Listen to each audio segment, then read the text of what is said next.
Għal sen oħra, erġena ltqajna għal din iċ-ċeremonja li fija l-Akkademja tal-Malti ta' tiġih lil dik il-persuna li tul ħajjitha tkun tat kontribut kbir f'xi qasam jew ieħor tal-Ilsien Malti. U għal dan nirringrazzjaw lilek, Eċċellenza, li jogħġbok tospitana għal darba oħra f'dan il-palazz biex nagħtu dan il-premju. Il-passat mhux garanzija tal-futur. Żgur li l-kol kemm aħna smajna xi darba jew oħra din l-espressjoni waqt xi reklam li jħajjarna nagħmlu investiment finanzjarju. Huwa veru. Il-passat mhux garanzija tal-futur. U dan ma japplikax għas-settur bankarju finanzjarju biss, imma għal oqsma oħra tal-ħajja imqar il-lingwa. L-istorja tal-Sienna maġuna mal-istorja ta' ġrajiet il-poplu turina li għal sekli sħaħ il-Malti kienu żgħat u mħaddem l-aktar minn dik il-faxxa ta' nies li kienu meqjusa ta' bla skola. X'aktarx ħaddiema tar-raba jew nies tas-sena. Nies li ma kellhomx xi pożizzjoni għolja fis-soċjetà. Il-Malti kienu żgħat f'ambjenti ristretti. X'aktarx mitkellem il-membri tal-familja biex jesprimu fehmiethom ma' xulxin dwar l-aktar affarijiet bażiċi f'ħajjithom. Nistgħu ngħidu li kienu huma li żammew il-lingwa ħajja, iżda lin minn dan il-kuntest, il-Sienna kien nieqes minn kull prestiġju soċjali, intellettwali, aħseb wara kostituzzjonali. Privileġġi bħal dawn kienu marbuta mal-sien il-ħakkiema. Kellhom jgħaddu mijiet ta' snin sakemm personaġġi kbar bħal De Soldanis u Vassalli bdew jemmnu fil-sien il-popolin u tawh l-għodda meħtieġa biex ikompli jigiber, jissaħħaħ u jingħata l-post li jixraqlu.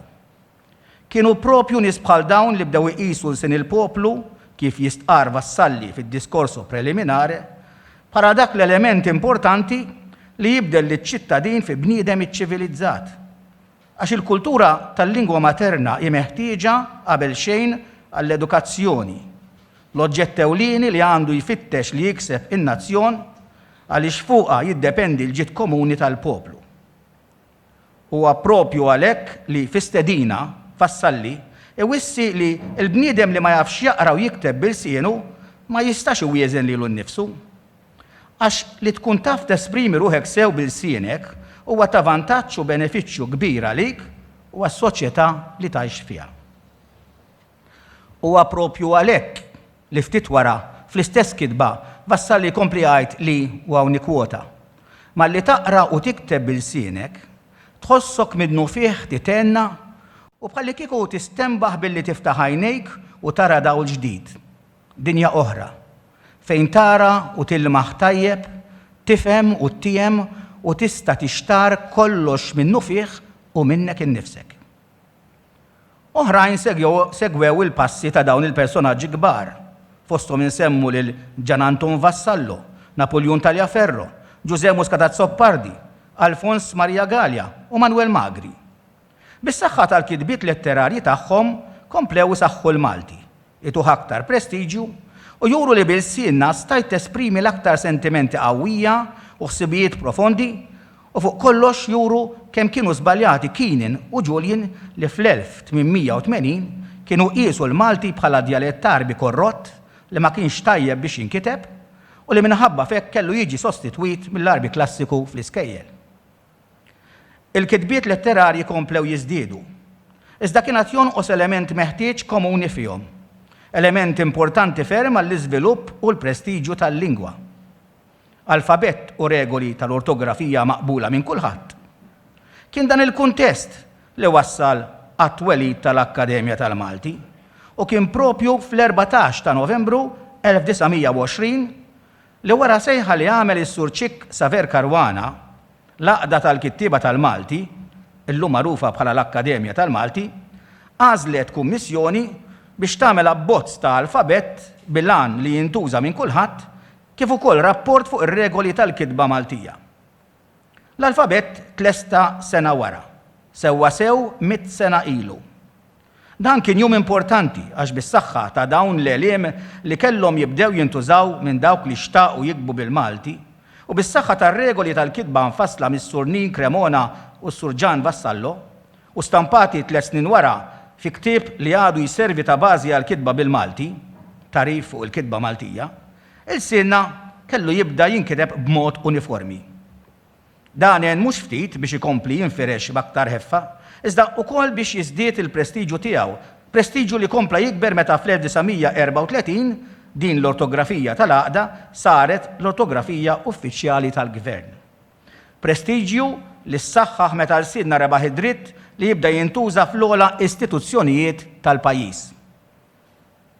Meta kien iddikjarat bħala l-Sin Nazzjonali ta' pajjiżna fl-1964 u meta fl-2004 sar wieħed mill-isna uffiċjali tal-Unjoni Ewropea. Mela fuq il-karta il-sinna akkwista ħafna. Il-sinna jidher b'saħħtu. Iżda fis-sew mhumiex il-kapitli u l-artikli minquxa fil-kostituzzjonijiet li jagħtu l-ħajja lil-lingwa, imma tħaddim tajjeb tagħha kullum kien. Fil-qrati, fil-parlament, fl-iskejjel, fil-knisja, fil-ħwienet, fit-toroq tagħna u għaliex le fil-kċina. Anzi, l-aktar fil-kċina, għax hemm tinġabar flimkien il-familja, hemm kulħadd jirrakkonta, jiddiskuti, jargumenta, jippjana, hemm kulħadd tiferra omtu, għax hemm il-lingwa ngħaddu għal ta' warajna. U din il-garanzija tal-futur għal il-sienna, mhux biss il-passat glorjus li legalment ta' bosta drittijiet lil Malti, għax jekk il-sienna ma jibqax jitħaddem sew, għax jekk il-sienna nistħu nużawh u ma nemnux fil-potenzjal tiegħu, jasa żmien fejn anke minn dawn il-privileġġi kostituzzjonali jitneżza, u hawn inħoss li diġà beda jberraq. Le, il-passat mhux garanzija tal-futur. Għax kif jgħid sew erf mis-sirjietna dak li tiżra taħsad, u dak li se naħsdu għada huwa dak li qed niżiraw illum. Mela il-futur ma jiddependix biss mill-passat, għax bejn il-passat u l-ġejjieni hemm illum. Huwa dmirna li nożżu dak li ksibna, imma ma nistgħux noqogħdu nammiraħ biss bħal xi vażun antik f'xi vetrina fil-Mużew tal-Arkeoloġija. Huwa dmirna wkoll li nħarsu dak li ksibna billi nkomplu naħdmu għalih u naraw kif intejbuh f'soċjetà fejn qed tinbidel mill-lum għal għada, dak li huma gosti, prioritajiet u saħansitra valuri. Għax l-sin mhux bħal limax kompost li tiggaranzija li dak li għandek mhux biss jibqa' tiegħek iżda se jkompli jiżdied u jissaħħaħ. L-sin trid issaqqieh, tisbru meta meħtieġ, issostnih meta jkun hemm bżonn u fuq kollox temmen fih. Għax l-sin huwa l-mera tas-soċjetà li titkellmu. U jekk din għal xi raġuni jew oħra twarbu, għax forsi tħoss li ma jaqdijiex biżżejjed, għax tassoċjaħ ma' klassi inferjuri, jew għax forsi tilfet il-valuri li sawruha, li l-sin jitbil u jsir biss tifkira.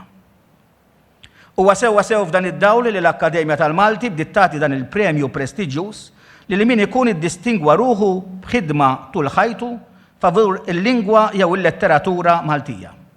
Iva, ħassejna li għandna nagħtu dan il-premju mhux biex noħolqu attività oħra mal ħafna li diġà norganizzaw matul is-sena, imma biex nirrikonoxxu s-sem ta' min ikun ħadem bi sħiħ f'xi qasam tal-Malti, mhux għall-glorja personali tiegħu, imma biex dak li l-sin li tant joss ikompli jiżviluppa, biex jara li dan il-sinna jkun tassew ir-ruħ tal-poplu li jitkellmu, biex jara li l-Malti jkun tassew dak il-fattur li jagħtina l-identità tagħna, għax ngħiduha kif inhi. X'inhu dak li għamilna tassew Maltin?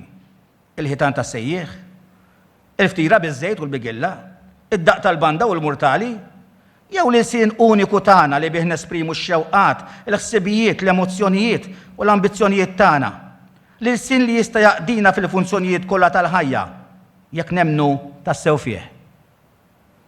Illum din is-serata se nagħtu ġieħ lil min araf seħer il-Malti.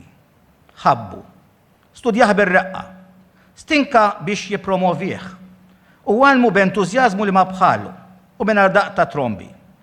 Illum se nippremjew li dan il-personaġġ li nistgħu nħarsu leh bħala mudell f'dan il-qasam biex nitalmu minnu u nsegwu l-passi tiegħu. U ta' dan kollu l-Akkademja tal-Malti tħossha midjuna u tixtieq turi l-apprezzament tagħha leh.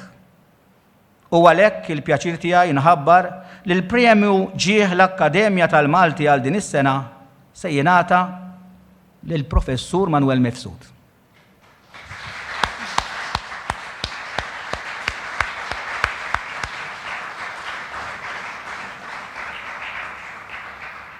Qabel nagħlaq, nixtieq nerġa' nirringrazzja lilek Eċċellenza li jogħġbok tospitana u tonorana bil-preżenza tiegħek, lill-ħaddiema tal-Uffiċċju tal-President, mod speċjali lil Dr. Sandro De Bono, is-Sur Charles Marsh, is-Sur Paul Valletta u lil Maġġur Richard Vassallo, lil dawk kollha li taw semhom f'din is-serata, lill-kantanta brava Corazon Mizzi, il-Professur Albert Borch, is-Sur Thomas Patch, lill-membri kollha tal-Kunsill tal-Akkademja tal-Malti, mod speċjali lil dawk li ħadmu biex setet issir din is-serata, lis-Sur Joseph Mizzi u lilkom sinjuri li oġobkom tiġu għal din iċ-ċeremonja li tfisser ħafna mhux biss għall-Akkademja tal-Malti, imma għal kull min iħobb lil dan l-għażiż il-sinna u jixtieq jarah ikompli jixxettel u jissaħħaħ fil-ġenerazzjonijiet ta' għada. B'hekk biss il-passat ikun serva ta' garanzija għall-futur.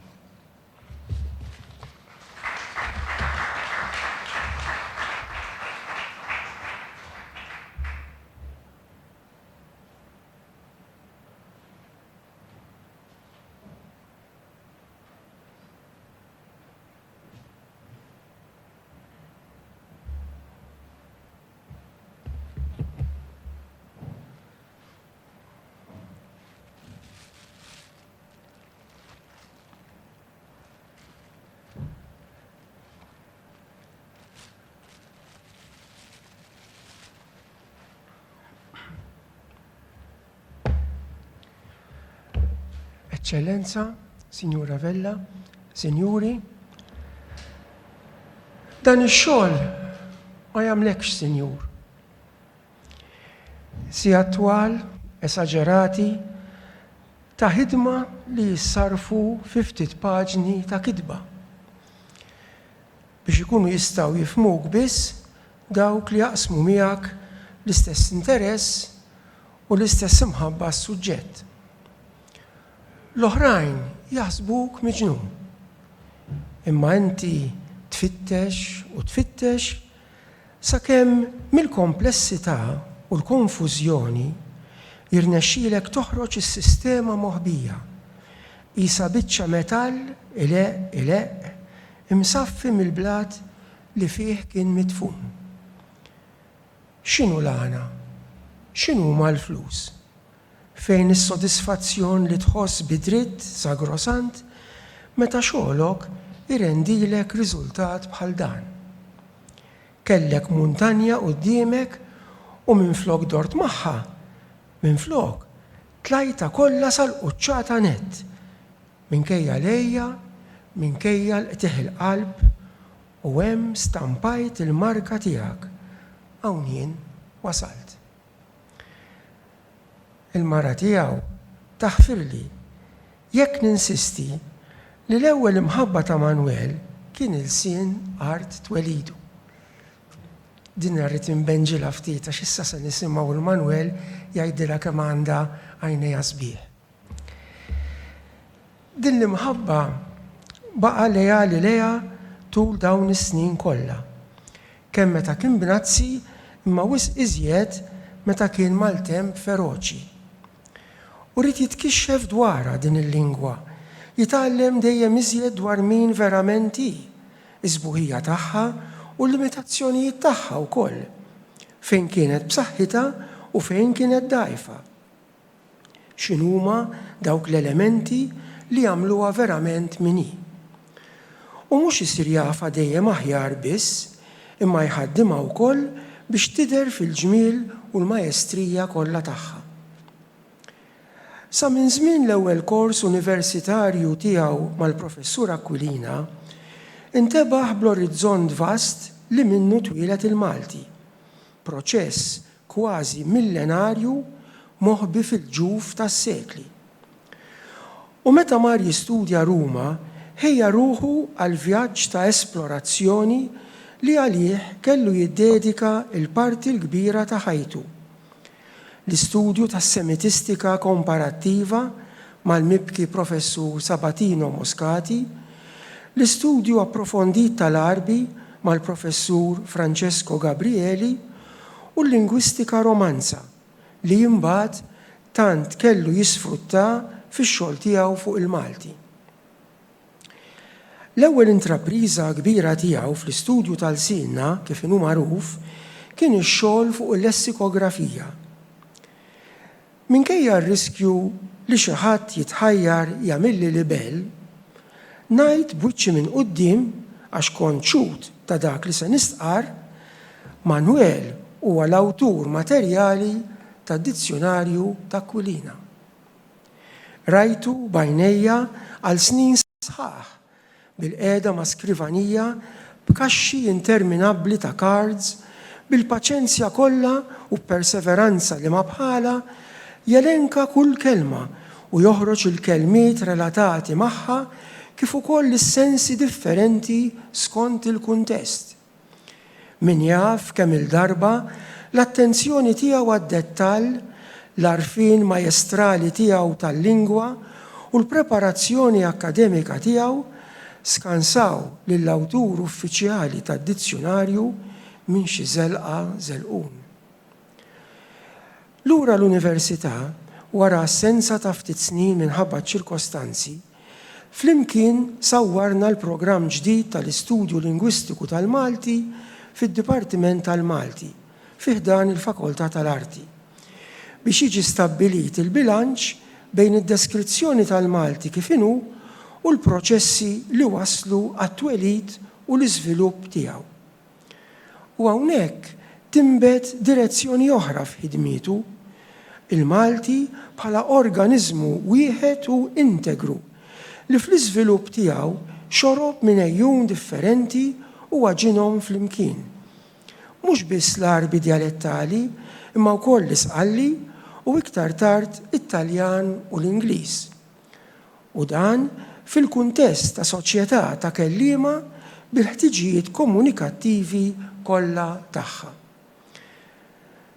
Nistgħu ngħidu li din il-perspettiva issejjes il-ħidma akademika ta' Manwel kif jidher speċjalment fix-xogħol monumentali tiegħu li jibqa' mfakkar għalih. Id-deskrizzjoni ta' tipi differenti ta' verbi mis-selfa li tul is-sekli twaħdu mal-istruttura tal-Malti u għamluh dak li hu llum. Il-meravilja ta' dan ix-xogħol miġbur f'pubblikazzjoni prestiġjuża tal-1995 mid-dar editriċi E.J. Brill tal-Leiden l-Olanda bl-isem Loanverbs in Maltese, hija kif irnexxielu jikkategorizza f'erba' gruppi prinċipali biżibilju ta' verbi ġejjin mhux mill-Arbi imma mill-Isqalli, mit-Taljan u mill-Ingliż skont il-karatteristiċi morfoloġiċi tagħhom li jikxfu kemm għadu u adattaw ruħhom għat-tifsila tal-Malti. Ibda minn verbi ta' nisel rumanz li adattaw ruħhom kompletament għat-tifsila Maltija Arbija, verbi li hu sejħilhom tal-ewwel tip bħal baqqan, biċċer, perreċ u ċewweġ, kompli b'dawk tat-tieni tip li daħlu fil-Malti fuq il-mudell ta' verbi bit-tielet konsonanti dgħajfa bħal baxxa, fotta, keċċa, korra u poġġa. Verbi tat-tielet tip li mhumiex assimilati daqs tat-tieni bħalma huma id-dobba, iffirma, iffaċċa, is-soda, organizza u akkumpanja. U spiċċa bil-verbi tar-raba' tip li ssellifna mill-Ingliż bħal ipparkja, ibbukkja, iweldja, iblaffja, strajkja u spidja. Intu taqra dan ix-xogħol tibda tara kif l-awtur jaqbad ma' karatteristiċi li għall-ewwel jidhru konfużi jew ta' ebda importanza u bis-saħħa tagħhom jasal għal klassifika li meta tara sħiħa tidher tant ovvja. Mhux ta' bxejn li l-studjuż rinomat Franċiż l-Arabista David Cohen jikteb fil-kelmtejn qabel għal dan il-ktieb li dan ix-xogħol jikkostitwixxi fi kliemu a milestone in the study of Maltese and a serious contribution to Arabic and Semitic studies.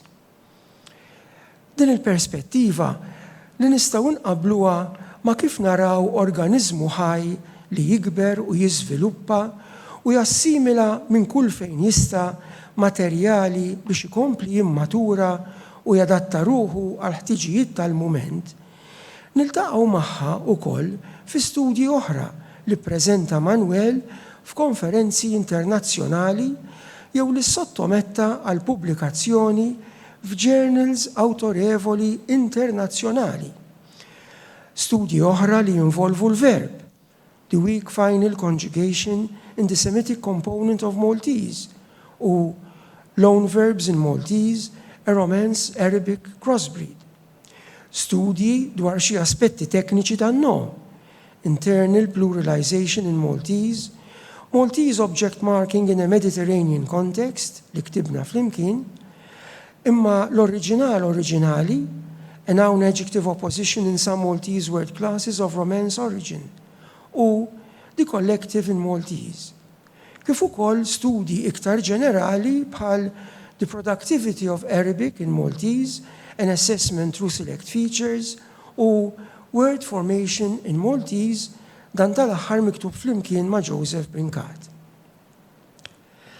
Il-ftuħ ta' Manuel għal kurrenti lingwistiċi internazzjonali waslitu biex l-1993 jagħti semu flimkien ma' kollegi oħra biex titwaqqaf l-Assoċjazzjoni Internazzjonali tad-Dialettoloġija Arbija, magħrufa bħala AIDA, bbażata Pariġi, u li fil-fatt kien hu l-ewwel segretarju internazzjonali tagħha, kariga li żamm sal-2004.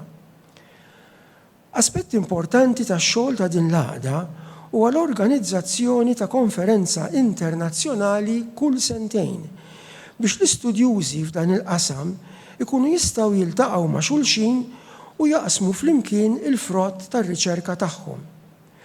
Għalina l-istudjużi tal-Malti dan kien żvilupp importanti ħafna għax sa fl-aħħar kellna forum internazzjonali fejn stajna nippreżentaw ir-riċerka tagħna bl-ikbar naturalezza u mingħajr tiġbid, bħalma kien jiġri qabel fejn kien ikollna nfittxu xi konferenza b'xi mod tinkludi imqar mill-bogħod interess fil-Malti.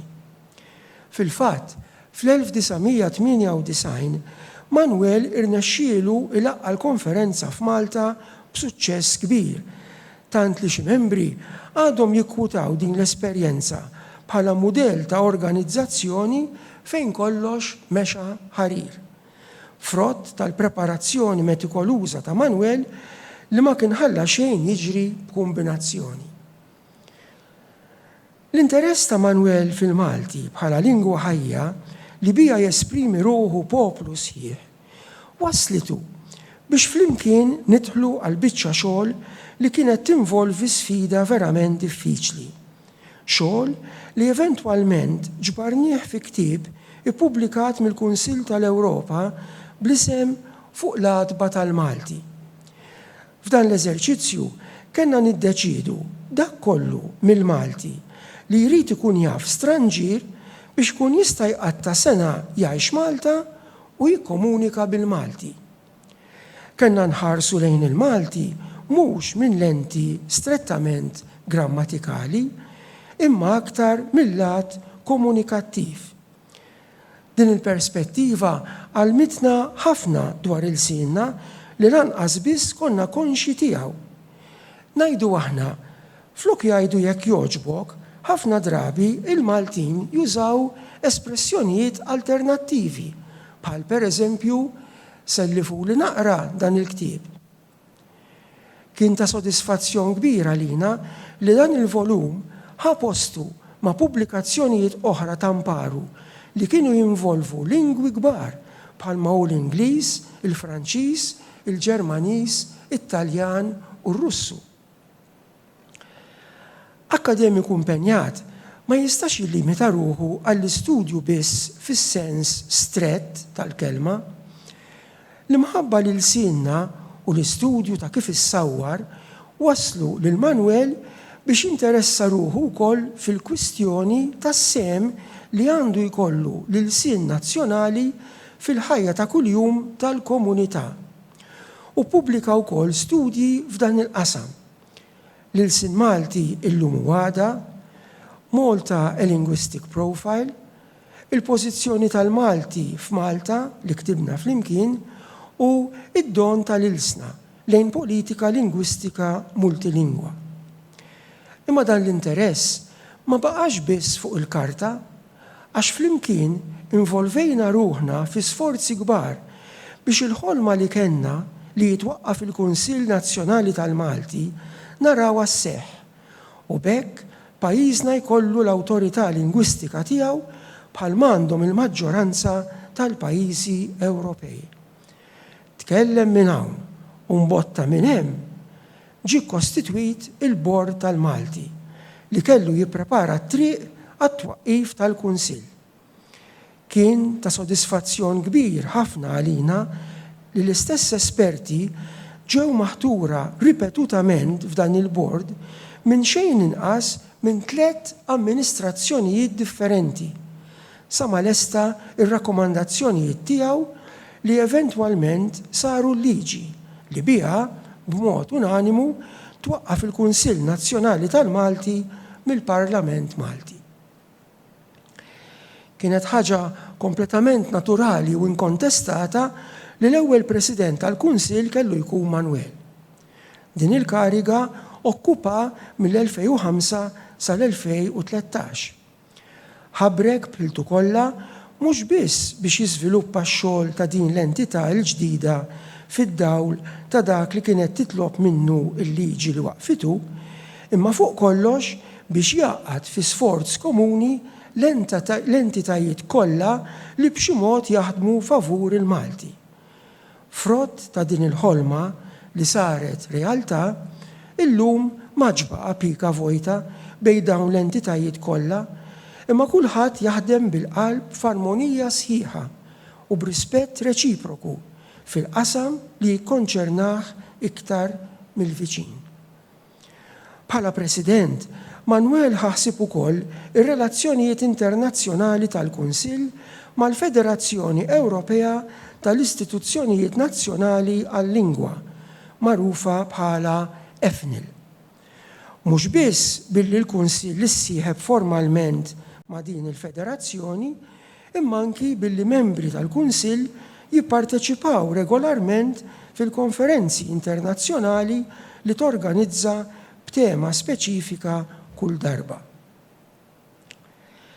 Li l-hemm mill-istudju u r-riċerka, il-ħajja akademika titlob ukoll is-servizz lill-kollegi u lill-istudenti bis-saħħa tal-pis amministrattiv. Manuel messitu wkoll din it-tabija u serva bħala kap tad-Dipartiment tal-Malti mill-2004 sal-2011. Hawnhekk ukoll iddedika ruħu b'ġenerożità kbira biex jirriorganizza il-programm tal-istudji tad-Dipartiment b'mod li l-istudent żdiditlu l-possibilità tal-għażla f'ċertu korsijiet li seta' jsegwi skont l-interess tiegħu f'aspetti differenti tal-istudju tal-Malti. Imma forsi l-aqwa kontribut tiegħu f'dan iż-żmien kien il-kors fil-qari tal-provi, kors intensiv li jgħin fil-preżentazzjoni korretta tal-Malti u allura fil-prestiġju tiegħu. Illum dan il-kors huwa meqjus il-garanti tal-kitba tajba fil-Malti bis-saħħa tal-warrant li jingħata kull student li jtemmu b'suċċess. Mhux biss, imma jidħlu għalih ħafna adulti f'pożizzjoni ta' responsabbiltà li eventwalment ikunu jistgħu jxerdu l-imħabba u r-rispett tal-ilsienna ma' ħaddieħor. Ta' min insemmu li sal-lum bis-saħħa ta' dan il-kors għandna xejn inqas minn 560 arrej tal-provi biċ-ċertifikat.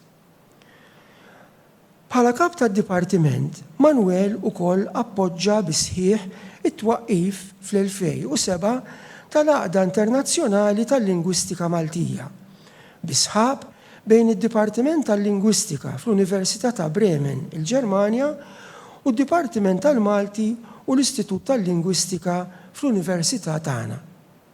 Hawnhekk sa fl-aħħar seħħet ħolma li dejjem deritinna impossibbli. Forum internazzjonali iddedikat speċifikament għall-istudju tal-Malti. Jekk minix sejjer żball, fl-ewwel konferenza li saret Bremen, konna studjużi miġburin flimkien minn xi 20 pajjiż differenti, inkluż mill-Ġappun. Kif wieħed jista' jobsor, xogħli kien li nipprova nagħti indikazzjoni tal-mertu u l-validità tal-kontribut akademiku ta' sieħbi Manuel fl-istudju tal-Malti. Imma Manuel il-bniedem huwa bil-wisq iktar għammil minn Manuel l-istudjuż. Inħalli fidejn min se jitkellem warajja biex joħroġ fid-der dan l-aspett li għal ħafna huwa ta' interess ħafna kbar u ħafna iktar ħaj. Grazzi.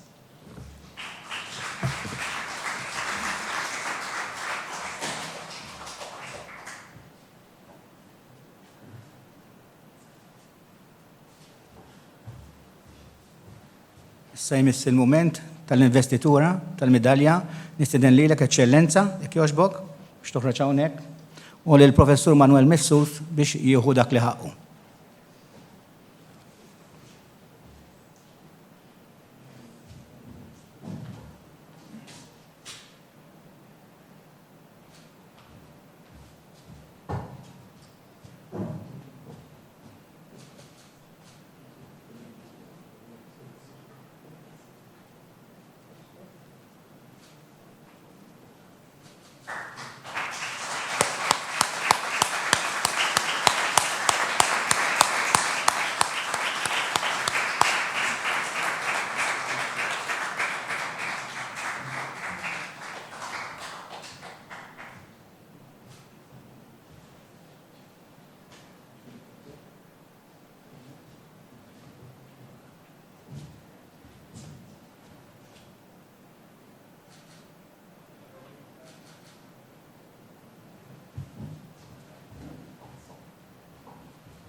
jien kont l-ewwel ħoss li għamlet tarbija u n-namrati baqgħu ifissru imħabbithom bija.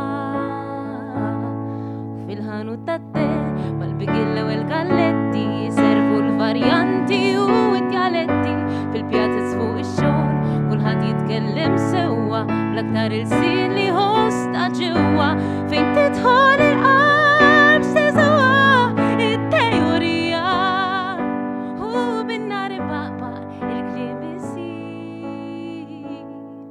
poeżija.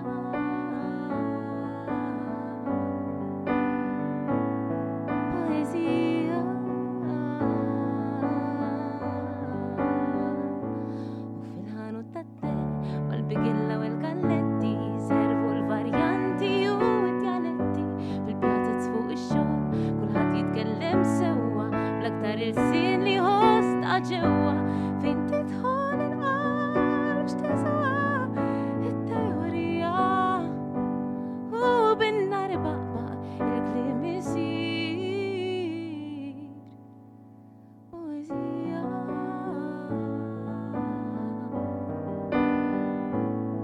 Poeżija.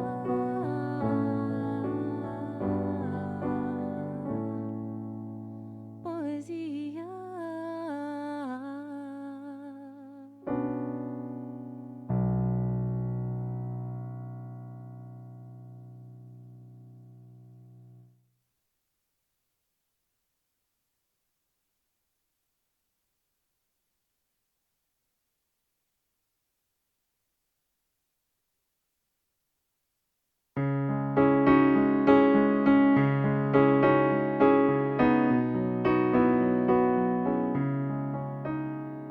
Għajnejn sbieħ bħalma għandek inti jiena ma rajtx, jiena ma rajtx. Għajnejn sbieħ bħalma għandek inti jiena ma rajtx. Inkontrajt il-kwikeb f'nofs tal-lejl u ħsibt li jisbaħ minnhom ma hemm xejn. Inkontrajt għajnejn it-tulipan u ħsibt illi m'hemm xejn jisbaħ minn dan. Imma għajnej sbieħ bħalma għandek inti jiena ma rajtx, jiena ma rajtx. Għajnejn sbieħ bħalma għandek inti jiena ma rajtx. Dan is-skiet ġew ikellmuni isbieħ għajnejk, isbieħ għajnejk. F'dan id-dlam ġew ħatfuni isbieħ għajnejk. Inkontrajt il-kwikeb f'nofs tal-lejl u ħsibt li jisbaħ minnhom ma hemm xejn. Inkontrajt għajnejn it-tulipan u ħsibt illi m'hemm xejn isbaħ minn dan. Kemm xewqat u kemm misteri isbieħ għajnejk, isbieħ għajnejk. Kemm demat u lili mqajma għasbieħ għajnejk. Inkontrajt il-kwikeb f'nofs tal-lejl u ħsibt li jisbaħ minnhom ma hemm xejn. Inkontrajt għajnejn it-tulipan u ħsibt illi m'hemm xejn isbaħ minn dan. Imma għajnej sbieħ bħalma għandek inti jiena ma rajtx, jiena ma rajtx. Għajnej sbieħ bħalma għandek inti jiena ma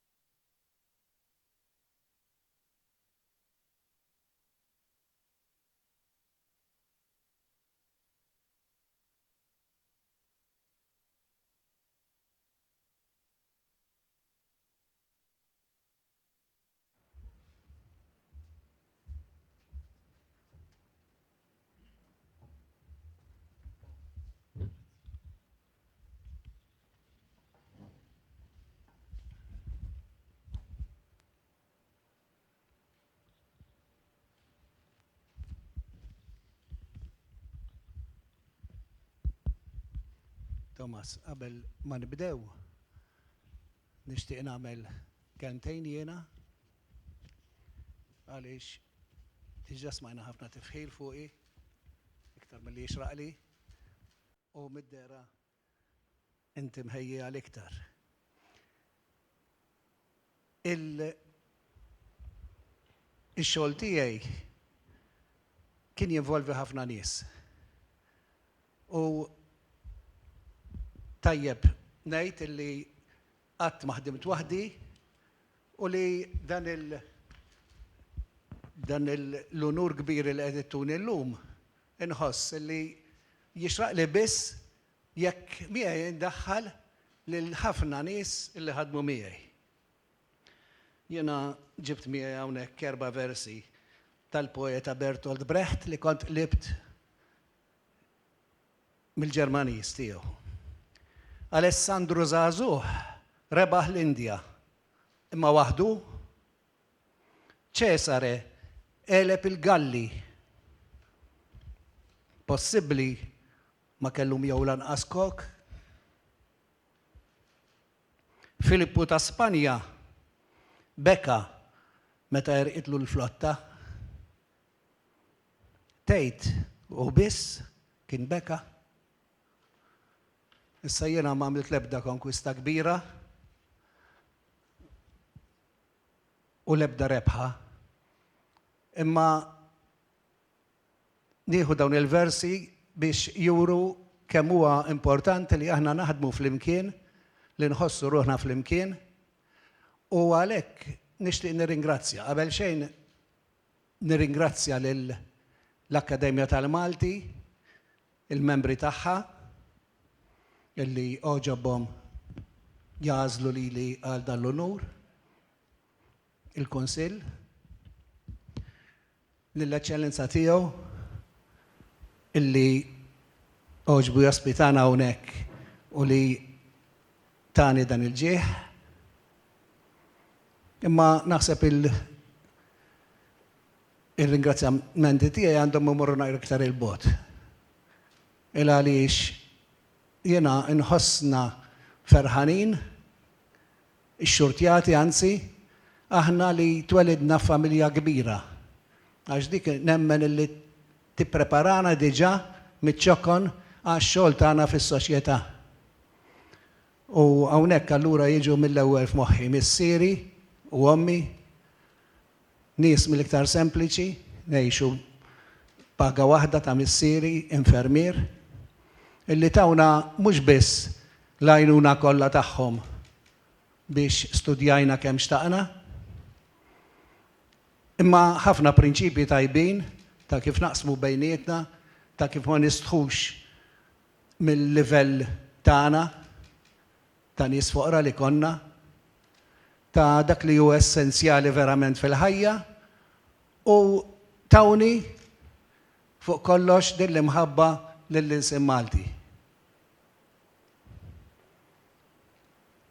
Barra minn missieri ommi u ħuti, nirringrazzja bil-kbir lil Marti Karmelina qiegħda hawnhekk. Marti li segwiet il-momenti sbieħ u koroħ tiegħi illi dejjem tatni appoġġ u li anke meta kien hemm deċiżjonijiet li kienu jolqtu ħafna lilha, xorta waħda kellha dik il-fiduċja fija li tafdani b'dawk id-deċiżjonijiet. Imbagħad nixtieq nirringrazzja lil għad kbir ta' nies illi ħadmu miegħi fuq il-proġett tal-Malti ħanejtek. Minix se nsemmi nies għaliex mhux għaliex inħallil xi ħadd barra, għax żgur li se nħallil xi ħadd barra, iktar għaliex ma nafx fejn nibda naqta, għax kulħadd ta' semu verament u jiena ħassejt illi kont ix-xurtjat illi ħdimt fost ħafna u ħafna nies lesti biex iħobbu l-Malti u jaħdmu għalih. Għalhekk dan kull ma rid ngħid illi fl-aħħar mill-aħħar dan l-unur li qed nieħu mhux jiena qed nieħdu aħna l-koll. Ħossukom intom il-koll li ħdimtu miegħi parti minn dan l-onur.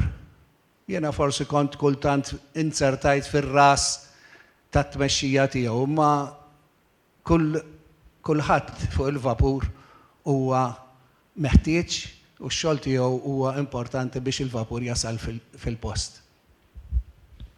Manuel, napprezzaw ħafna l-umiltà tiegħek, ġenwina mhux il-lejla dil-umiltà. Min jaf il-Manuel jaf kemm hu. Il-lejla tajba eċċellenza, Sinjura Vella, Sinjuri, u tislima lil Professur Manuel Mifsud. Diġà smajna fuq Manuel mill-Professur Albert Borch, mill-lat akademiku. Nixtieq illi nħarsu daqsxejn lejn Manuel lejla waqt din il-diskursata bejnietna fuq 3 aspetti. Manuel bħala kantawtur, Manuel bħala lingwista u pjanifikatur dak li jippjana, u Manuel ukoll bħala xandar. Għadna kemm smajna il-Korason, kanta Għajnejn Sbieħ. Manuel, meta ktibta dil-kanzunetta u dawn Għajnejn Sbieħ ta' min huma għajt? Taħjenna l-kursita. Naħseb li diġà nkixfu illi dik il-kanzunetta ktibta lil Marti u ktibta meta konna għadna din innamraw u li fil-fatt meta fit-tix tagħna kellna x-xorti li kellna l-kantant bravu illum impressjonajtni Corazon, imma kellna il-kantant bravu Semi Bartolo li kien anke ħabib ħafna tagħna li kanta jela ħareġ u kanta jela u ħasada insomma għax ma kienx qed tistennija. Sewa. Jiena kelli xaħta mill-familja nerġa' ngħid konna nkantaw dejjem aħna. Konna dejjem inkantaw u l-uniku dwejjaq tiegħi issa naraw x'ħareġ minnu forsi kien illi fit-3 ijiem l-aħħar 3 ijiem tal-ġimgħa l-kbira ma konniex nistgħu nkantaw, kien projbit għaliex żmien serju wis biex tkanta l-kanzonetti ta' Gaetano Buttigieg jew ta' Sanremo pereżempju, u allura dak iż-żmien kien projbit. Imma mill-bqija aħna konna dejjem inħobbu l-kant u nkantaw u dan ressaqni lejn illi nikteb il-kanzunetti. Kien hemm ħafna affarijiet, kien hemm anke il-YTC, l-għaqda tal-YTC, li kien bdija hija, Father Morris li hija ta' hawnhekk ukoll, u ħdimna ħafna flimkien. Il-YTC kienet għaqda Youth Travel Circle. U travel għaliex kienet tilqa żgħażagħ li jiġu barranin f'Malta u tibat studenti Maltin biex jitħaltu ma' barranin barra. Kienu mejjonin ħafna mill-gvernijiet Ewropej għax wara l-gwerra kien hemm dejjem dan il-pjan biex ninsew il-firdiet, nitfnu il-mannara kif jgħidu u allura bbażaw fuq iż-żgħażagħ illi kemm jista' jkun bdew ilaqgħuhom flimkien. U aħna approfittajna ftit minn dan, imma konna ninnotaw illi malli nitilgħu biex nagħmlu l-aħħar serata li kienet tkun serata li tirrappreżenta l-pajjiżi kollha. Kulħadd ikanta bil-lingwa tiegħu u meta niġu aħna qisna ma nafu nkantaw xejn.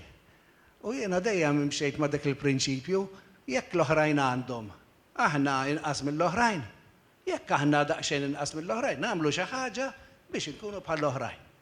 U fil-fatt bdejna naħdmu b'enerġija kbira naħseb jiena u bdejna il-festival pereżempju l-Anja tal-Poplu, hemmhekk hemm qegħdin taraw xi slides li juru dik l-attività tafuha biżżejjed, bdiet fit-73.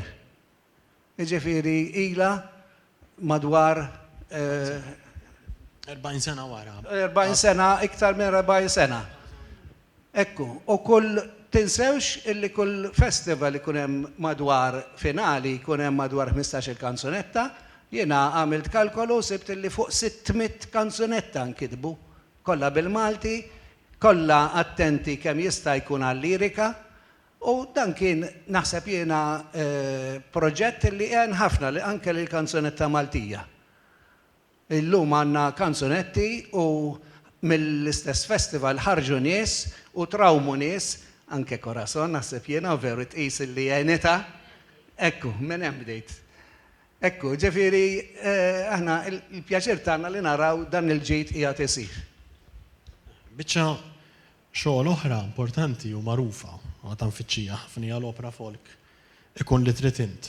Iva, dika kienet prodotti li għamilna l-bejnietna, imma naħseb li konna l-ħakna ċertu livellek, illi baqa jintoġab insomma, għaliex din hija tal-ġimgħa l-kbira kif tafu dik il-xogħol ta' fih tlek kwarti.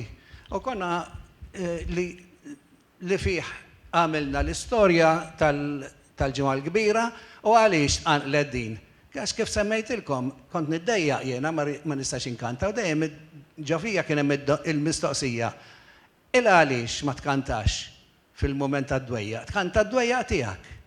U fil-fatt. U sibt skuża biex tkanta insomma. Ekku, sibt skuża tajba biex inkanta. U fil-fatt għamilna ktibna dik il-biċċa xogħol, ktibna jiena u membru oħra tal-Aqda Tiris Kassar, illum Karwana, u għamilna din il-biċċa xogħol kliem u mużika u kantajnija l-ewwel darba niftakar il-mellieħa fil-santwarju. Kien ambjent sabiħ għażilna dak. Imma imbagħad eventwalment bdiet tinogħġob ħafna minn dakinhar, kien hemm in-nies qed jisimgħuha mill-speakers barra niftakar u ġew jgħidulna kemm ħadu pjaċir għax fiha kant sempliċi kemm jista' jkun, mużika li toqrob lejn dik Maltija, il-lirika kien provajna nagħmlu mill-aħjar insomma u intoġbot ħafna u għada tiġi irrappreżentata ħafna postijiet. Kull darba javviċinawna mill-inqas 5 irħula differenti li jkunu qed jagħmluha. Barra dawk li ma nisimgħux. Anke mill-Awstralja. U anke l-Awstralja għamluha iktar minn darba u għandi qed ibijawha wkoll. Għax la tagħmel mbagħad sewa. Ġifieri biċċa xogħol li ħdimna f'dak iż-żmien, għamilniha l-għaqda, imma meta taħdem u taħdem flimkien, il-xogħol jista' jibqa' jimxi l-qudiem. Sewa, minn ġimgħa kbira għal-miliet, biċċa xogħol oħra l-album Kartolina. Ekku, għax aħna semmejna l-40, anzi jidhirli 43 wasal il-Festival tal-Anja tal-Poplu, illi huwa magħruf. Imma aħna konna għamilna wkoll fl-għaqda tal-YTC li kienet attiva ħafna. Festival għamli 12 darba, 12 sena wara xulxin, ta' żmien il-miliet. Ma kienx bil-fors fuq in-naċ u fuq il-tiben u daw l-affarijiet sewa, imma kien fuq kwistjonijiet morali. Allura, mbagħad minnhom ġbarna flimkien diska sewa li kienet tiġbor ħafna minn dawn illi semmejnija Kartolina. Tajjeb ħafna. Ħanduru ftit għalik bħala lingwista u pjanifikatur issa, ġifieri dak il-bniedem il-moħħ illi jippjana għal-qasam tal-lingwa. Moħħ li tippjana, tiskopriħ il-moħħ għax inti jien qatt ma kont mexxejt xejn fil-fatt, dejjem kont nippreferi noqgħod it-tieni naħdem ma noqgħod lura, ma ġi mument meta kien hemm bżonn li wieħed jisu jieħu daqsxejn iridni fidejh u sibt iktar minn ridni waħda kif qal il-Professur Borċ li nirringrazzjah tal-istima kbira li urini. Jiena insertajt fl-istess żmien qisu mill-2003 il-qudiem insertajt kap tad-dipartiment u fl-istess ħin President tal-Kunsill Nazzjonali. Imma il-qajtom bil-ferħa dawn il-żewġ karigi għaliex ħassejt li bihom nista' naħdem aħjar. Per eżempju, biex ngħid ħaġa żgħira, il-Kunsill kien għadu jinħoloq.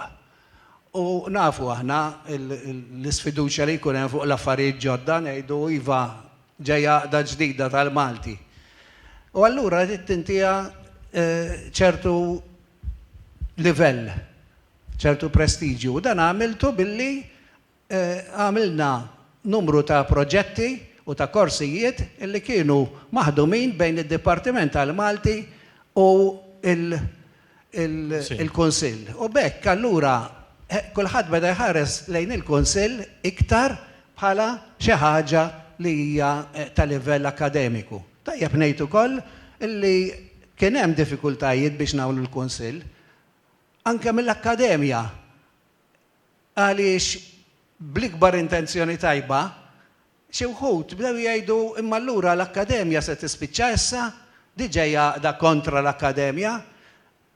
Aħna konna qed ninsistu li l-Kunsill tal-Malti jkun parti mill-Istat u li l-Istat mhux jitkellem biss kif ġieli kien jiġri meta jkollu bżonn favur il-lingwa, imma li meta ikun hemm bżonn ftit għajnuna anke finanzjarja jaqlaħħom.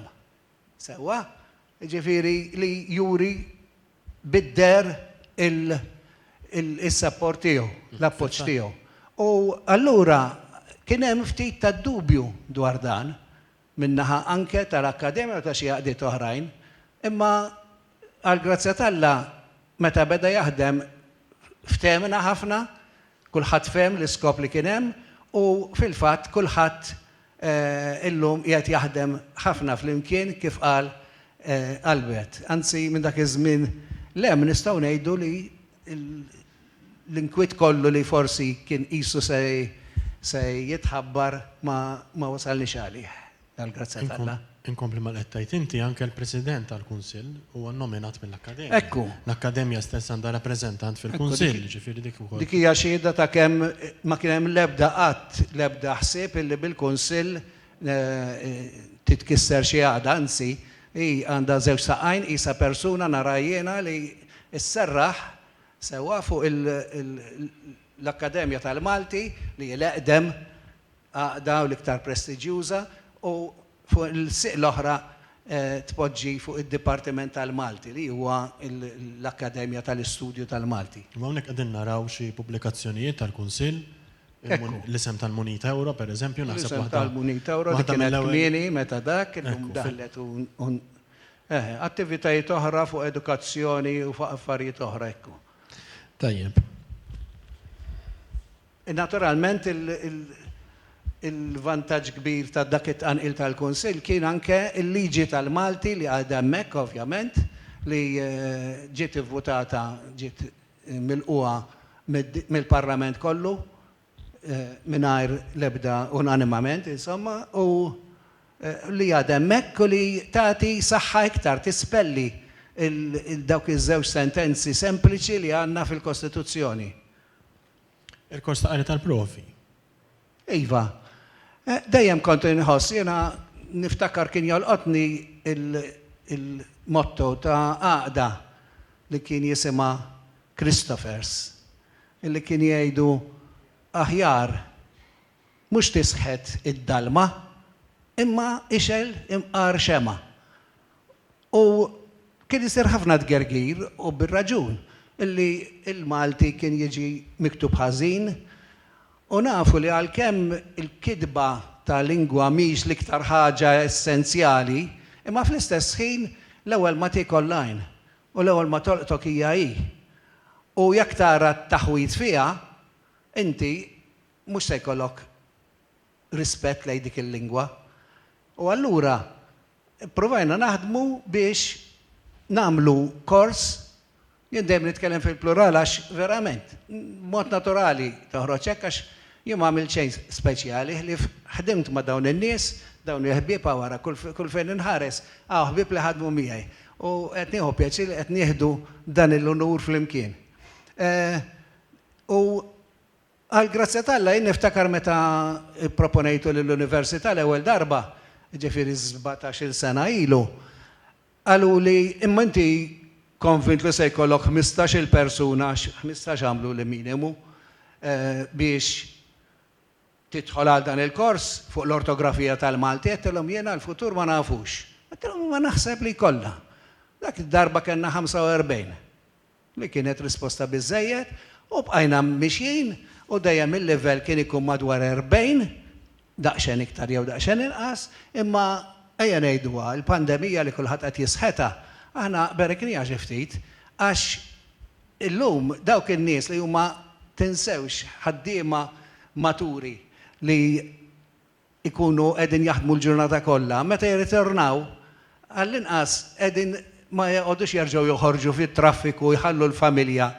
U allura qed inkunu online bħalissa u għandna 64 student, il-kors kiber mhux naqas, barra milli konna minn Għawdex ukoll ikunu magħna flimkien, konna qed immorru apposta, u jkollna anke minn pajjiżi oħra, l-iktar mill-Lussemburgu, it-tradutturi, eċċetera, tal-Unjoni Ewropea. Il-kors sejjer tajjeb kif qed ngħid, jiena nieħu pjaċir li meta jkoll il-lezzjoni, ikollok lezzjoni forsi ta' 3 sigħat ġieli magħhom u ġieli twalet ħafna iktar għax jibqgħu hemmhekk għax qegħdin komdi d-dar. Ikunu ġa dik il-xeda tan-naħal qisha sewwa tara u ċuħżar kollha qegħdin imqasmin, ekku. U qed isir ħafna ġiti għaliex fl-aħħar mill-aħħar dawn jokkupaw postijiet importanti u allura jieħdu l-istima tal-lingwa tagħna magħhom lejn l-uffiċċju. U kulħadd iħares lejhom bħala nies li jafu jużaw il-Malti aħjar. Għandna il-proġett li nagħmlu t-tieni parti tagħha li minn sempliċi ċertifikat li diġà għandu stima kbira intellawh għal diploma, ġifieri nagħmluh ta' sentejn, jkomplu sena oħra. Daw il-numri xhieda ċara ta' kemm il-Maltin japprezzaw il-sinna u kemm huma lesti jiddedikaw sena sħiħa ta' tagħlim. Ekku, nirringrazzjak ħafna Thomas ta' dan li qed tfakkarni inti għax aħna kemm b'dan u kemm billi sa ngħidu għax naħseb ġej il-programm u veru wkoll. Dejjem impressjonati bil-fatt li l-Maltin iħobbuha ħafna l-lingwa, kultant jidher bil-maqlub. Ma rridux noqogħdu fuq il-gazzetti biss u fuq ċerti gazzetti li forsi huma fidejn iktar fidejn in-nies illi ikunu faċli biex jikdbu fuq il-Malti, forsi li xi naqra għalmuhom ma jħobbux biżżejjed. Imma il-Maltin fil-fatt insibu apprezzament kbir u mħabba lejn il-Malti. Ħafna mill-intervisti li nagħmlu qabel il-kors jgħidulna taf kemm ili, taf kemm inħobbu l-Malti, uħud minnhom ikunu jikdbu xi ħaġa bil-Malti u dan. Ġifieri hemm imħabba riqda jew moħbija f'qalb il-Maltin u għandna bżonn inkomplu noħorġuha kif qed nippruvaw nagħmlu. Tobba avukati li jgħidulek li jiena xi darba nixtaq nagħmel kors tal-Malti u jispiċċaw jagħmlu l-kors tal-profi. Ħammorru sal-istudju tar-radju. Ħsibtu jiena li ġejbiha sewa. Ix-xogħol tiegħek fix-xandir. Qabel xejn inti programmi tar-radju biss għamilt fuq it-televiżjoni, għamilt xi ħaġa. U kont għamilt affarijiet ma niftakar żmien kien hemm żmien konna nagħmlu dawk il-programmi letterarji kienu sbieħ ħafna ta' mħaltin u jiena kont inkun inkarigat normalment mill-kanzunetta li ssir. Kien ikun hemm il-kantanta Merga, ħafna drabi miegħi, kienet kantanta rabtija brava u konna nikdbu niftakar jgħidulna għal-ġimgħa d-dieħla da suġġett u mrid nridu nikdbu kanzunetta u mmorru hemmhekk, eċetera, ma kienu jsiru b'imħabba kbira dawk il-programmi. Programmi bħal Maltija kienet l-ewwel kelma u hekk sewwa. Kien ikun hemm Franza Mut, Alla jafirlu, Albert Marshall, jiena, Maria Camilleri, li kienet tkun il-preżentatriċi ħafna drabi, sewa, konna nkunu grupp sabiħ li jaħdem fl-imkien. U issa seħer il-Malti. U issa seħer il-Malti, li beda b'kombinazzjoni biex ngħidlek. Hawnhekk irid insemmi li il-programm oriġinali ma kienx jismu Seħer il-Malti, kien jismu Kellimni bil-Malti. Kien ħolqu Charles Colero li tafu biżejjed. U Charles Colero bdieħ l-ewwel sena ma' Carmela Zoppardi, illi huwa għallim tal-Malti gradwat bl-MA u anke kien jaħdem fl-Unjoni Ewropea u għalhekk wara li jagħmel sena miegħu kellu bżonn rid isifer biex jimexxi l-traduzzjonijiet tal-Unjoni Ewropea. U allura Charles kien avviċina lila għalli tiġi u tagħmel qatlu mussa nidħol kull nar ta' sibta. Għaxek xtaq dak. U konna ħajisna se nibdew nippjanaw biex ikun hemm gruppi li jidħlu wara xulxin, insomma. Imma kif poġġejt hemmhekk il-xogħol oġobni u minn dak iż-żmien prattikament bqajt hemmhekk u għamilna l-ewwel 5 snin qisu ma' Charles, imbagħad daħlu ħbieb oħrajn u llum issa li ilna flimkien Thomas xi 10 snin, u veru. 10 snin. U hija esperjenza verament sabiħa. Jiena it-televiżjoni ma tantx inħobba, ma l-radju isaħħarni. Kif qed nitkellem anke għax ma jqgħodx iġiblek il-wiċċ li jsek bla ma trid tiġġudika id-dera tiegħu, il-ħarsa tiegħu. Sewa, il-radju jagħtik biss il-vuċi. U il-radju jagħmilha possibbli wkoll illi bniedem illi ma jafx il-lingwa, ma jafx jikteb il-lingwa, mhux bħal gazzetta li tittibata miktuba. U għandna ħafna fil-fatt semmija illi kull nar ta' sibt iċemplunna uħud minnhom ma jafux jgħidulna jiena ma nafx nikteb ta'. U ngħidula ma taf kemm taf affarijiet għax il-programm mibni fuq dik. Illi il-lingwa hija tal-poplu, kif dejjem anke fl-ola livelli tal-akkademja nistqarru, u jekk hekk allura rridu nfittxuha fost il-poplu. Dejjem ngħidilhom id-dizzjonarju tal-lingwa Maltija mhux qiegħed fuq l-ixkaffa, laqasu ta' kulina jew ta' Erin Serexin Anglot, qiegħed fostkom, imxerret fuq fomkom. Ejja niġbruh flimkien. U kull nar ta' sibt b'entużjażmu kbir issemmija, nieħdu pjaċir li niltaqgħu magħhom u verament nitalmu ħafna iktar milli naħseb jitalmu huma minn għandna. Sabiħu kollha ir-radju qed jaqgħadna anke mal-Maltin ta' barra illi jikkontribwixxu fil-programm, għana wkoll. Ekku, aħna nħobbu ngħidulhom dak ikun il-ħin tal-ikel, ngħidulhom din hija l-mejda, mejda tonda kbira li fiha qed impoġġu l-koll u nitfgħu kulħadd jitfa' il-ġid tal-Malti sabiħ li għandu. U qed nippruvaw mhux ninsistu fuq li tkun taf tikteb bil-fors tajjeb għax dawn huma affarijiet li għalkemm huma tajbin imma hemm tendenza li jifirduna xi ftit għax nkunu qed qisna nqiegħdu lil nfusna bħala li nafu u li l-ħin kollu nagħlmu. Qed niskopru l-ġmiel tal-Malti tal-espressjoni Maltija fit-toroq u fil-ħwienet tagħna il-koll flimkien. Tajjeb, wasanna biex nagħlqu, imma jiena ispirajt ruħi mill-programm u ħejjejt kentej li xtaqt naqra jomlok, naqsamhom anke ma' sħabna hawnhekk preżenti. Il-lejla minkejja li ma morx għall-Olimpjadi qed nonorawk bil-medalja tad-deb tal-Akkademja tal-Malti għax ħajta deb kulħadd iħobba. Iż-żejjen ta' fint. Ħallana miċċajt. Dini okkażjoni tad-deb biex nirringrazzjawk pubblikament għal ħidma lejl u nar, letteralment, għax Manuel qatta ħafna li jaħdem, u għal riċerka mitqila deb tiegħek li tkomplitejna narfu aħjar il-ġrajja u l-elementi li jsawru lil-ilsinna. Il-mod sempliċi u mill-aktar tħuli kif tispjega kelma jew punt lingwistiku kompless jibqa' jimma Reviljani. Dan tagħmlu mill-qalb, qalb tad-deb. U ħafna drabi b'mod volontarju ma tfittex xejn għax kif qal tajjeb il-professur Albert Borg qabel, il-Malti mhux dik it-tajra li tbit il-bajt tad-deb.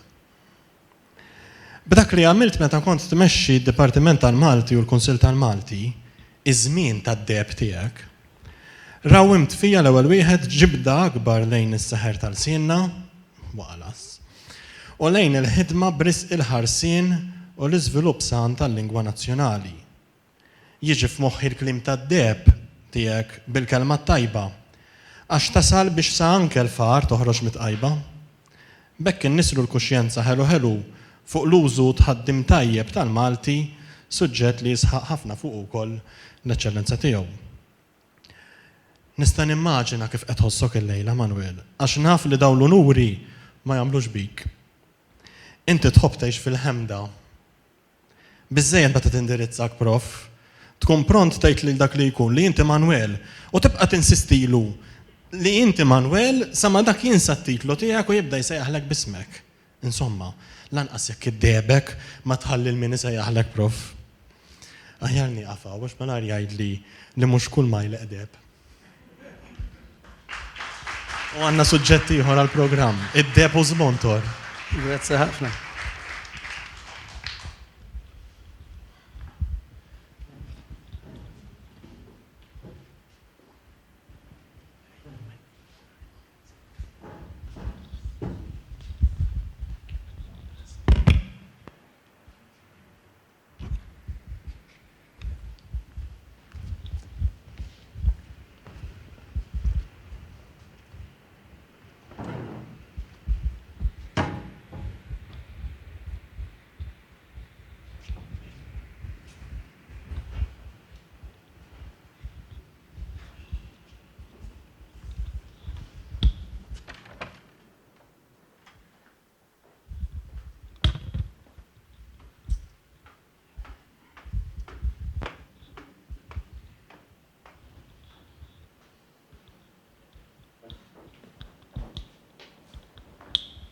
L-sin nazzjonali tagħna, il-Malti, kitba ta' Manuel Mifsud.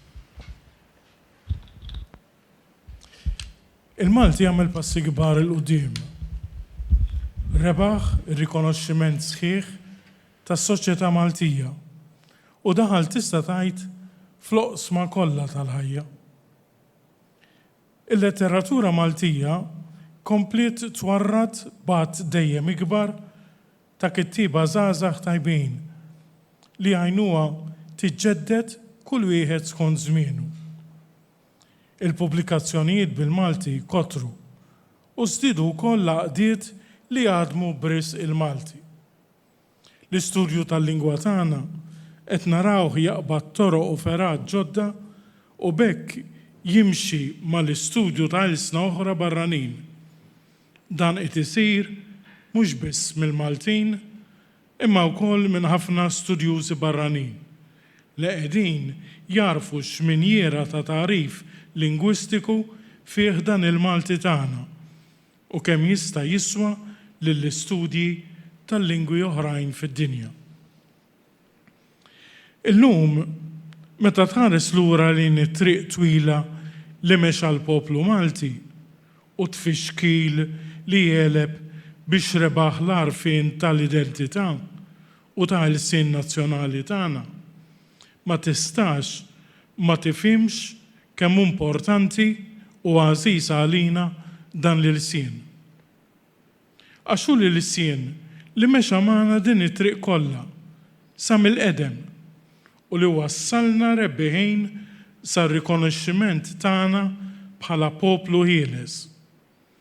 U ma tistax ma tintabaħx kemm ikun niblaħ minn dan l-sien tagħna iwarbu fil-ġenb biex minn floku jaħaddan xi lsien ieħor li mhux tagħna.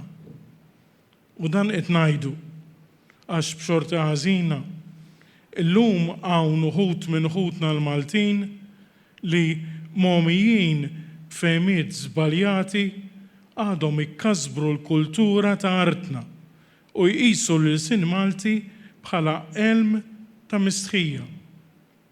Min jagħmel hekk ikun qed ikkasbar lilu nnifsu u juri li għadu ma jafx l-identità Maltija tiegħu.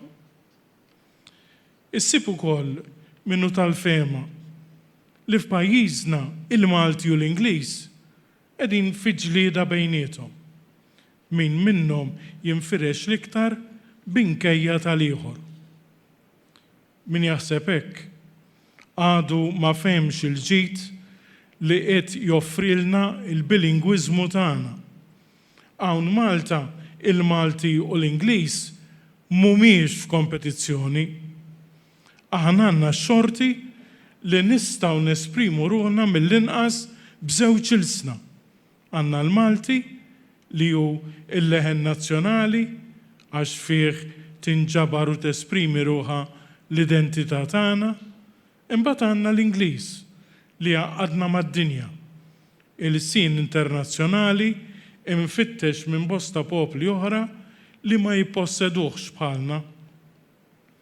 Din jidirli li hi sitwazzjoni ideali u min jara fil-ġid tagħha u jfittex li jitgħallem sewwa sew dawn iż-żewġ ilsna jista' jkun fl-istess waqt ċittadin tajjeb ta' Art Welidu kif ukoll ċittadin tad-dinja.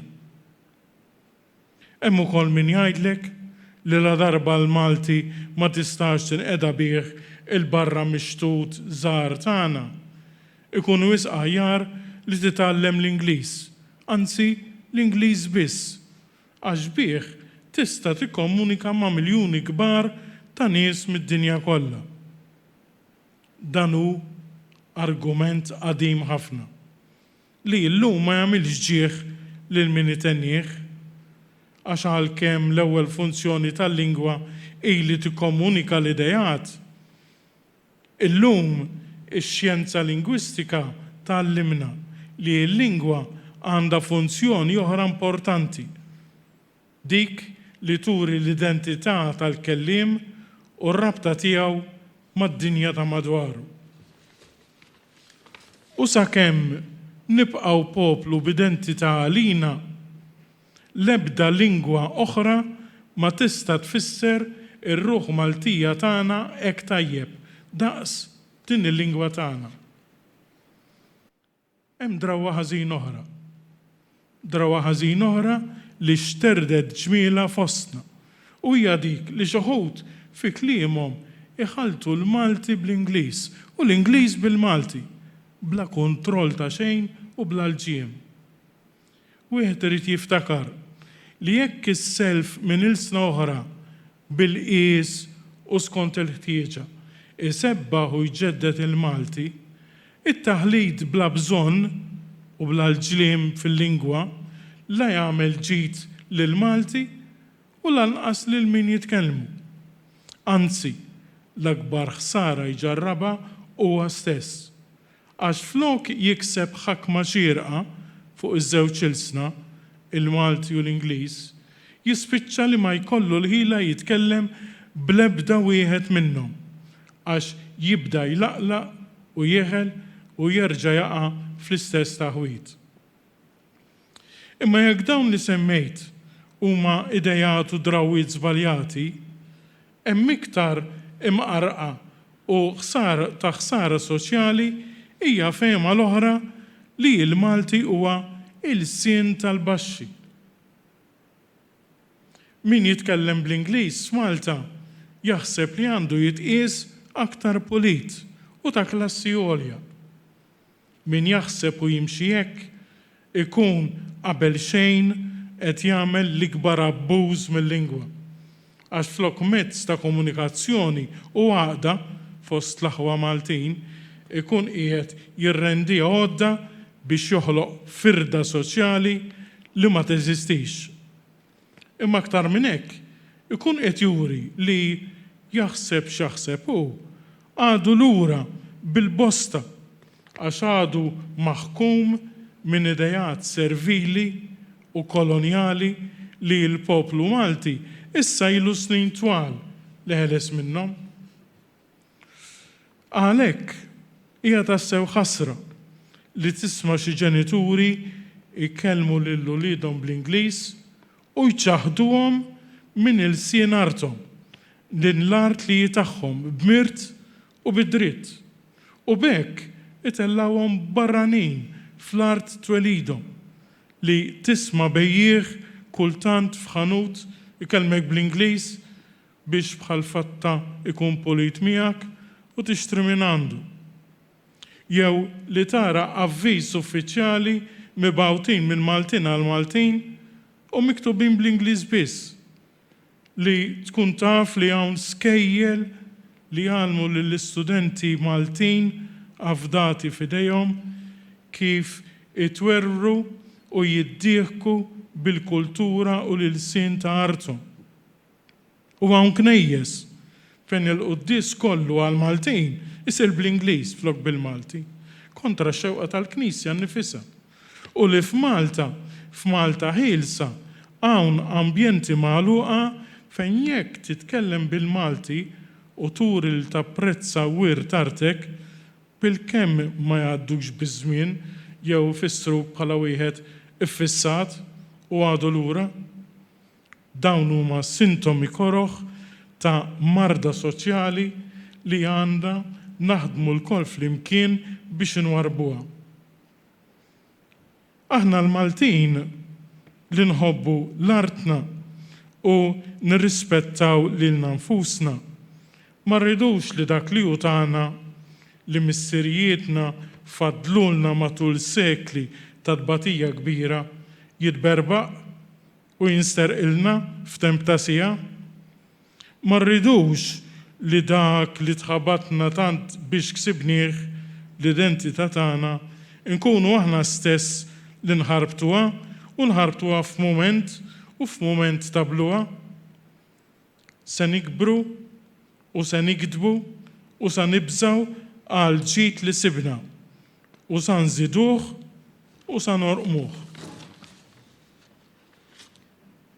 Maħnissa nibżaw nieħdu ħsieb l-ambjent tagħna. Se nsejnuh u mhux neqirduh. Se nrażlu fih u nxettlu madwarna il-kultura ta' artna u mhux inwarbuha. Se nożżu u ngħixu id-drawwiet li ħallewlna in-nies ta' qabilna, id-drawwiet ta' ġensna u mhux inkasbruhom. Lil-sin għażiż tagħna l-essenza tal-istorja imżewqa tagħna se nitkellmuh u nikdbuh u nkabbruh u ngħadduh lil uliedna għax hu tagħhom. Hekk ta' Maltin li aħna.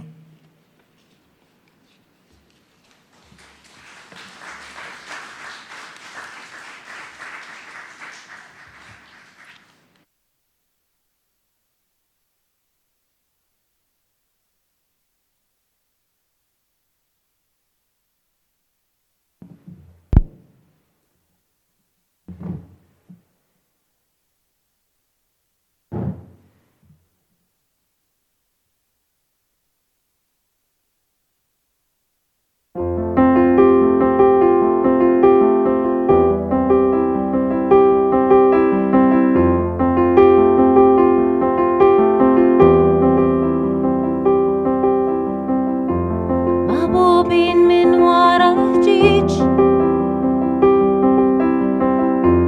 miżewġin imma ħassarna d-diġ. Ma ġildux il-qaddisin, stennew l-affarijiet maġlin tal-miliet għall-ewwel darba nifhmu skit fit-toroq mixawlin bil-ħwienet miftuħin tal-miliet. It-tfal jitanqu man-nanniet mal-mejda imdawrin nisirqu mill-platti ta' xulxin.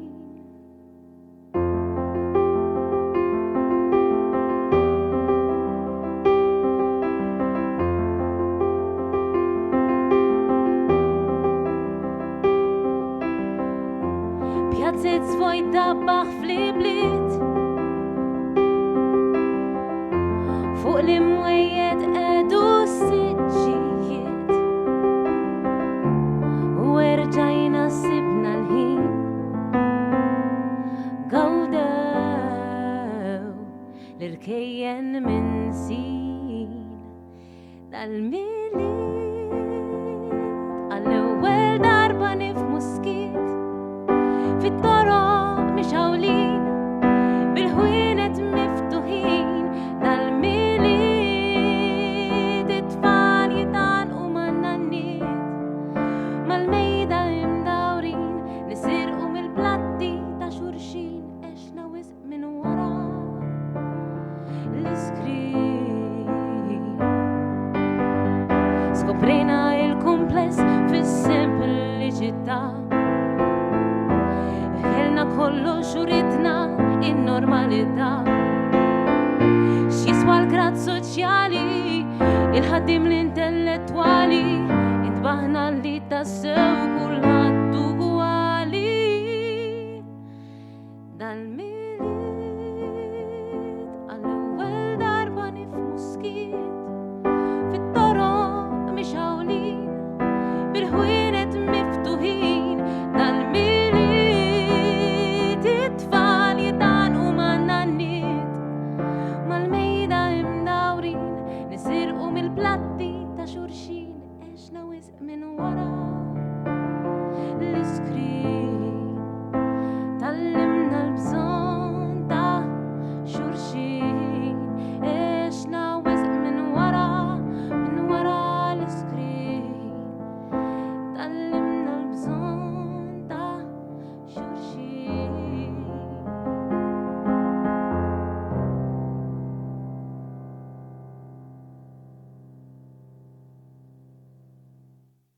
Grazzi.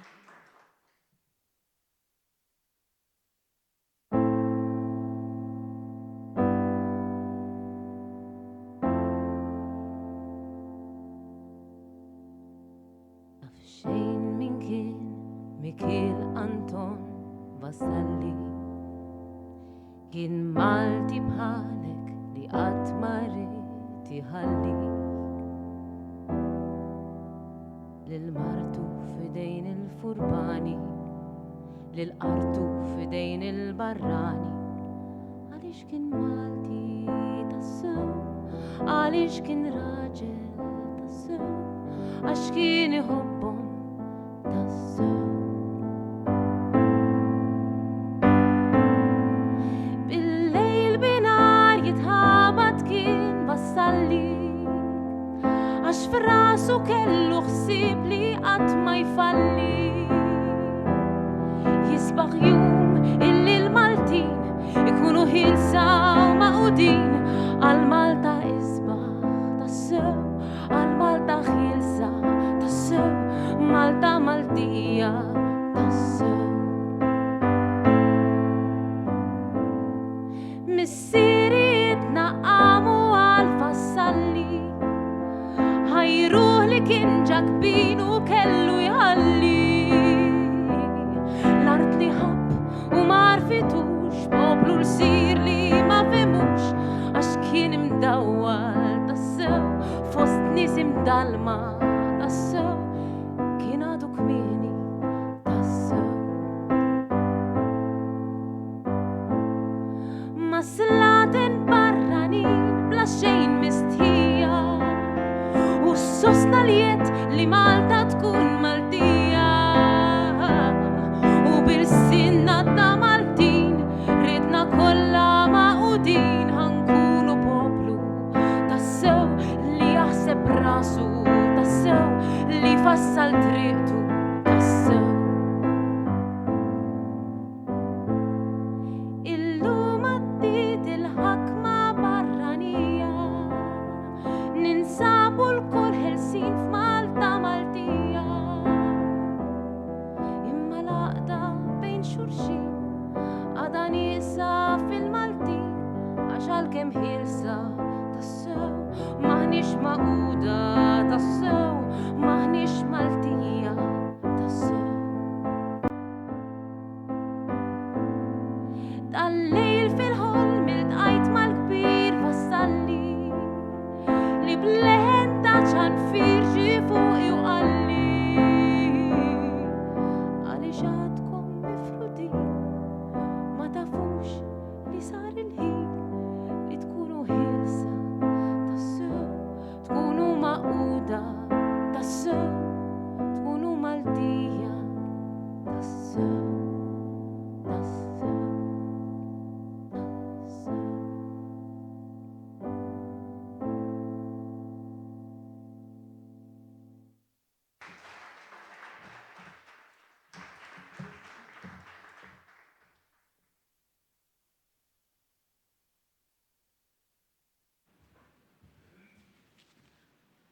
Nistieden l-eċċellenza tiegħu biex jagħmel id-diskors tal-iluq.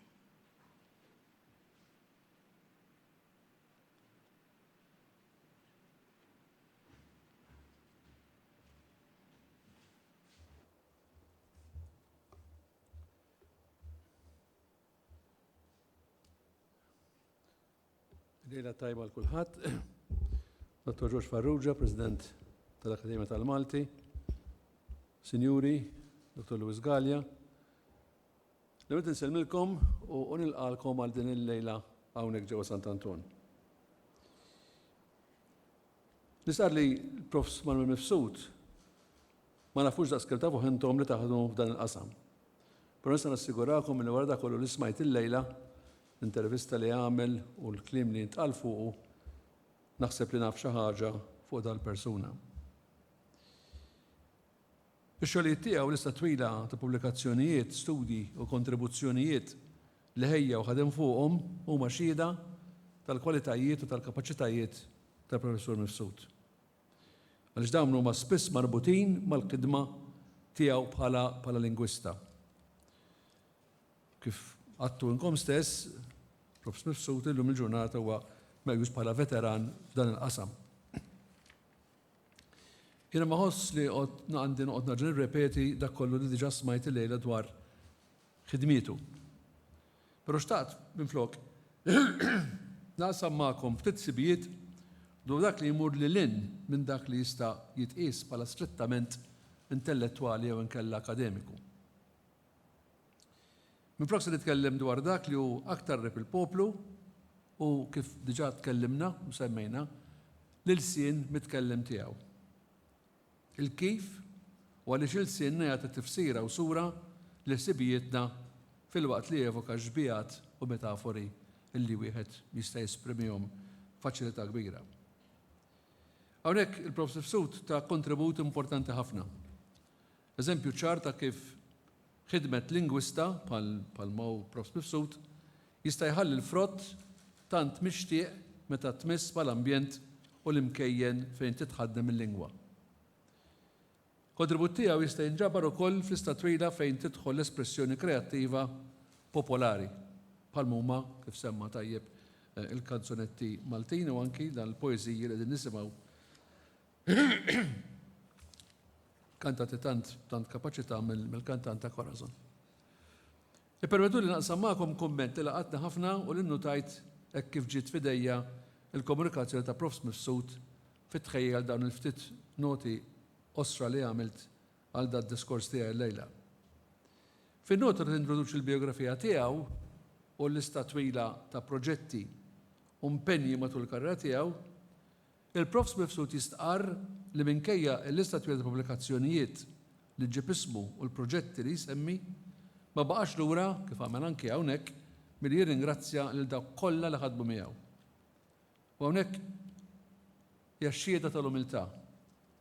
Jiena nikkota x'qal bħalma qal il-lejla, bosta kollegi u ħbieb li tawni l-għajnuna u s-sapport tagħhom imqar jekk meta bamxejġ mal-pariri li kienu tawni.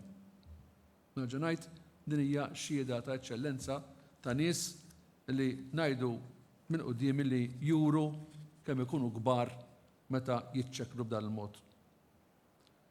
Da tal-lum mill-Akademja tal-Malti mhux l-uniku unur li tarfin il-ħidma tal-kontributi tal-Prof. Mifsud. Da tal-lum mhux xejn għajr ħolqa oħra li jorbot mal-Premju Ewropew għal-Litteratura li ingħata Prof. Mifsud li ma semmix hawnhekk fis-sena 2011. U rikonoxximent uffiċjali tal-Istat meta Prof. Mifsud ġie maħtur bħala membru tal-Ordni tal-Mertu tar-Repubblika fis-sena 2013 minn il-predeċessuri tiegħi. Jiena konvint li dal-ġieħ tal-lum ser jilqgħu wkoll bl-istess umiltà u rinkoraġġih biex ikompli b'ħidmietu b'risq il-lingwa Maltija. Kif diġà saret referenza hawnhekk, għadna nsostnu li l-Malti jeħtieġ li narfuh u nidawh tajjeb. Bisfortuna inħoss li ta' spiss irsienna niċsuh bidjomi u kliem misluta bla doċċ minn imkejjen oħra għal konvenienza tal-moment. Meta, sfortunatament, ikun diġà għandna kliem u idjomi oħra fil-Malti li waslu l-istess messaġġi.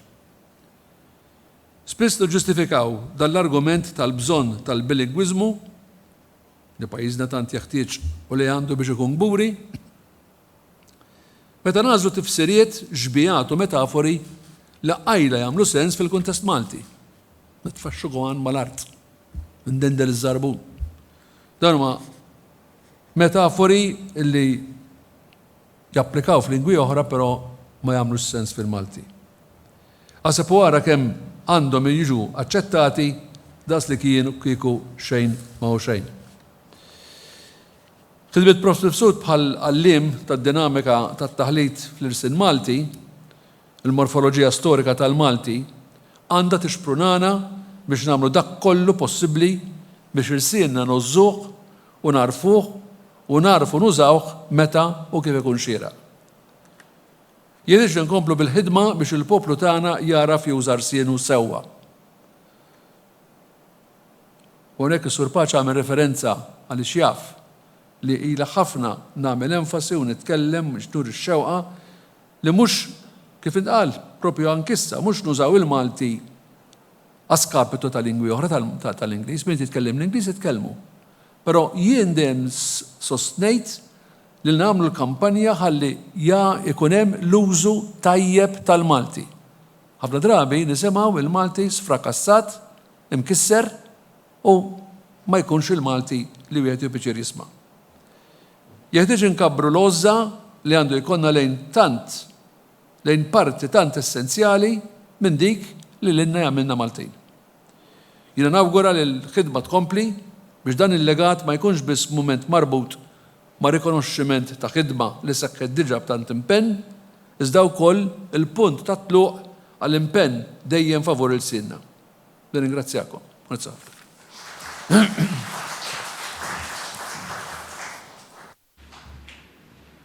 Nitlob lill-eċċellenza tiegħu biex jekk jogħġbu jibqa' ftit hawnhekk ħalli flimkien mal-membri kollha tal-Kunsill tal-Akkademja u mal-Professur Manuel Mifsud nieħdu ritratt tal-okkażjoni.